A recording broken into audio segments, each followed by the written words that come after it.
കാസർഗോഡ് വെള്ളരിക്കുണ്ടിൽ മദ്യലഹരിയിൽ പോലീസ് ജീപ്പിന്റെ ചില്ലുകൾ തകർത്ത് യുവാവിന്റെ പരാക്രമം. ഭീമനടി പ്ലാച്ചിക്കര സ്വദേശി പി.കെ.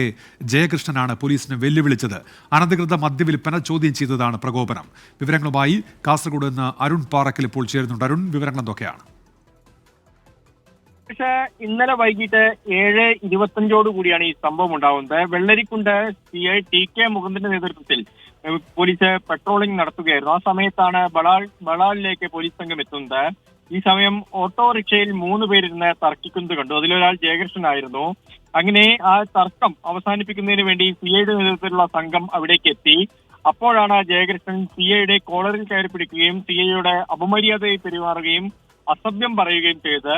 തുടർന്ന് പ്രതിയെ പോലീസ് കസ്റ്റഡിയിലെടുത്ത സമയത്ത് പ്രതി ഈ പോലീസ് വാഹനത്തിന്റെ ചില്ല് തലകൊണ്ട് ഇടിച്ചു തകർക്കുകയായിരുന്നു. ക്വാർട്ടർ ചില്ല് ഇടിച്ചു തകർക്കുകയായിരുന്നു. അതിനുശേഷം CIയെ കൊല്ലുമെന്നുൾപ്പെടെ ഭീഷണിപ്പെടുത്തി. ഇപ്പോൾ പ്രതിയെ പോലീസ് അറസ്റ്റ് ചെയ്ത് കോടതിയിൽ ഹാജരാക്കിയിട്ടുണ്ട്. ഉന്മേഷ്. അരുൺ പാറക്കലാണ് വിവരങ്ങൾ നൽകിയത്.